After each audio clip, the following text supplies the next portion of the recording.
$100 million solar farm spends less than $30 million on the panels themselves, and almost nobody watching the ribbon-cutting ceremony understands where the other $70 million actually went.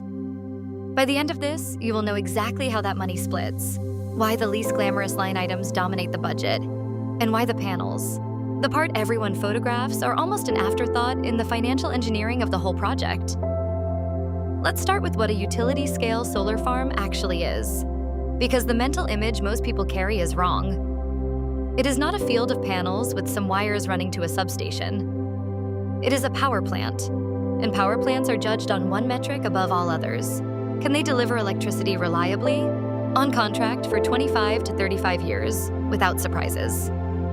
That requirement changes everything about how the money gets spent, because reliability is expensive in ways that generation capacity is not. So where does the money go? Panels, which engineers call modules, typically run somewhere between 25 and 35% of total project cost. Everything else, the majority of the budget, falls into a category with an unglamorous name: balance of system. That includes the racking that holds panels at the right angle, the inverters that convert direct current to alternating current, the wiring and transformers, the land preparation, the labor to install all of it, the interconnection to the grid, and financing costs layered on top. The interesting part is that this ratio has flipped over the last 15 years. Panels used to be the dominant cost, as silicon manufacturing scaled globally and prices collapsed by more than 80%. The balance of system costs did not fall nearly as fast because they are dominated by labor, steel, copper, and permitting, none of which benefit from the same manufacturing scale economics as a silicon wafer. Here's a fact that reframes the entire conversation.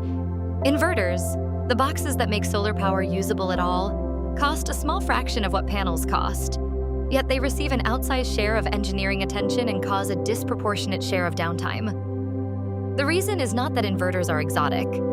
It is that every watt generated by every panel in the entire farm has to pass through the inverter system before it becomes usable electricity, which means an inverter failure does not lose you one panel's worth of output. It can take an entire block of the farm offline simultaneously. So the design decision is not just buying a device, it is buying redundancy, monitoring software, and a spare parts strategy. And all of that sits inside a cost category that looks small on a spreadsheet and outsized in operational risk. Now let's talk about land, because this is where the numbers stop being abstract and start being geographic. A single utility-scale solar farm producing a meaningful chunk of a small city's electricity needs somewhere between 5 and 10 acres per megawatt, which means a 200-megawatt farm, a common size for these projects, needs well over 1,000 acres. Buying or leasing that much land, grading it, running access roads through it, and trenching cable across it is not a rounding error. In many projects, site preparation and civil works rival the cost of the panels themselves. What matters here is that this cost is almost entirely determined by geography before a single panel is ordered. Flat, cleared, low-lying land near existing transmission lines is cheap to build on. Hilly, forested, or remote land triples the civil works bill even though the panels cost exactly the same. This brings us to interconnection, and here's the part that actually surprises people once they see the numbers. Getting permission to plug a new power plant into the existing grid can cost tens of millions of dollars on its own, and in some regions it takes longer than building the entire physical plant. The reason is not bureaucratic slowness for its own sake. It is that grid operators have to run detailed studies proving that adding a new 200-megawatt source will not destabilize voltage and frequency for every other customer already connected. If the study reveals the local grid can't absorb the power, the developer sometimes has to pay for grid upgrades miles away from their own site, upgrades that benefit the whole regional grid but get billed entirely to the new project. This single line item, invisible in every marketing photo of a solar farm, has killed more projects financially than any technical failure in the panels themselves. So now here's a question that might seem obvious but actually isn't. If labor, land, and grid connection dominate the budget, why do developers keep pushing for cheaper and more efficient panels at all? The answer sits in a subtlety of how solar economics actually work. A more efficient panel doesn't just cost less per watt. It needs less racking, less wiring, less land, and less labor to produce the same output, because you need fewer total panels to hit your megawatt target.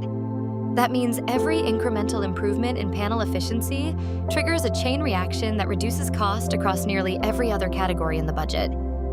This is why panel research still matters enormously, even though panels are a minority of total spend. They are the lever that shrinks everything downstream of them. Mid-project financing deserves its own explanation, because it is invisible in every photograph but decisive in every budget. Building a solar farm takes 12 to 24 months, and during that entire period, the developer is paying interest on borrowed capital before the plant generates a single dollar of revenue. In a high-interest rate environment, financing costs alone can add 10 to 15% to total project cost, purely as the price of time.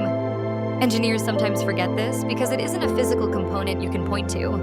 But financiers think about almost nothing else because a 6-month construction delay caused by a permitting dispute or a supply chain shortage doesn't just delay revenue, it compounds borrowing costs on top of every other line item in the budget. The reason this whole cost structure matters is not simply curiosity about where money goes. It changes what kind of technical improvements actually move the needle on price. A 5% improvement in panel efficiency sounds small until you realize it cascades through land, racking, wiring, and labor simultaneously. A breakthrough in inverter reliability sounds unglamorous until you realize a single failure event across a poorly designed inverter block can wipe out a month of expected revenue. And a streamlined interconnection process, purely regulatory, purely paperwork, can save more money than any hardware innovation released in the last 5 years. The economics of a solar farm are not dominated by the sunniest, most photogenic component. They are dominated by land, labor, grid access, and time, which is precisely why the industry's biggest cost reductions over the next decade are likely to come from standardized permitting and faster interconnection studies, rather than from marginally better silicon. What matters ultimately is that a solar farm is not a technology purchase. It is a decades-long infrastructure commitment wrapped around a comparatively cheap piece of glass and silicon. The panels are simply the most visible 10% of a much larger, much less visible machine made of concrete, copper, contracts, and capital, all of which have to work in concert for 30 years without failing, and all of which cost far more in aggregate than the shiny blue rectangles everyone assumes are the whole story.